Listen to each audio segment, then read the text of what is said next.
Hi, welcome back. This is Lupita, licensed marriage and family therapist working for the Peninsula Center for Children and Families here at Rolling Hills Estates. These past couple of weeks, we've had a series of videos related to general information regarding anxiety disorders, as well as information in more detail regarding panic disorder, social anxiety, and a little bit about agoraphobia. This week, we're going to be discussing separation anxiety disorder.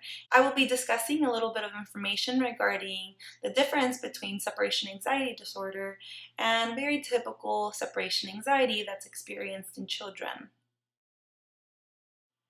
Separation anxiety disorder is developmentally inappropriate and excessive fear and worry concerning separation of those to whom a person is attached to. This would be a person that is an attachment figure, such as a mother, a father, or someone that you simply grew up with and were attached to. Individuals experiencing this will have constant worry of being kidnapped, getting sick, or being taken away from these people. The worry here and the fear here is being separated from the person, regardless of the reason. Sometimes they'll refuse to go out, leave home, go to work, go to school in fear of leaving this attachment figure. And other times they'll report having nightmares of separation between them and the attachment figure. Some have even reported that they feel physical symptoms such as stomach aches, headaches, nausea, and even vomiting due to the anticipation of and the reaction of being separated or being taken away from this person. According to the Diagnostic and Statistical Manual of Mental Disorders, separation anxiety disorder is not very common for adults, with these adults in the United States being less than 2% of the population. It decreases in prevalence from childhood to adolescence, but you see that this is one of the most common experienced anxiety disorders in children under the age of 12 years old. Separation anxiety disorder is different than what you would be accustomed to see when a child is not comfortable with saying goodbye with the parent and they begin to cry, which would be considered separation anxiety.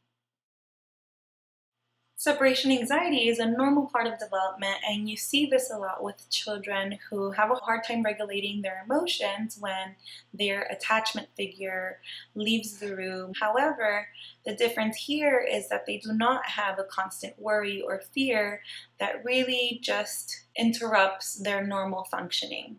Here are 5 tips for you and your family in order to support a person who may be experiencing separation anxiety disorder at a more mild or moderate level.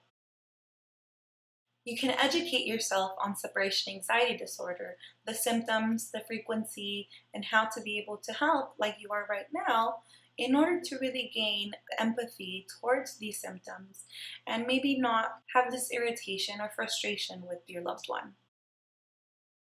Having a child with separation anxiety disorder can be very draining, so make sure that you're taking care of yourself, whether it's eating healthy, exercising regularly, or just talking about your feelings with other people.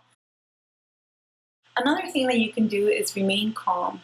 If your child sees that you remain calm during separation, they are more likely to remain calm as well. Provide a consistent pattern for the day. This will help your child understand the predictability of the day and have a routine set in motion so that they know what to expect when something is coming up. And if plans change, make sure that you let your kid know so that they know what's expected. And most importantly, talk about the issue. It's important for your child to express his feelings rather than not think about them at all. So provide that praise that they need whenever they express themselves emotionally or whenever they have small accomplishments, such as going to bed without a fuss or maybe allowing you to leave the room for a couple of seconds.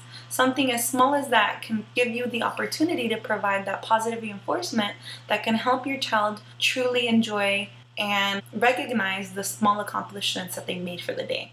And remember, this is in no way a substitution to professional help. So if you see yourself doing all the tricks in the book and still feeling overwhelmed, feel free to contact us here for some help. And stay tuned for next week's video on specific phobias. It's going to be our last video on the anxiety disorders series. See you there.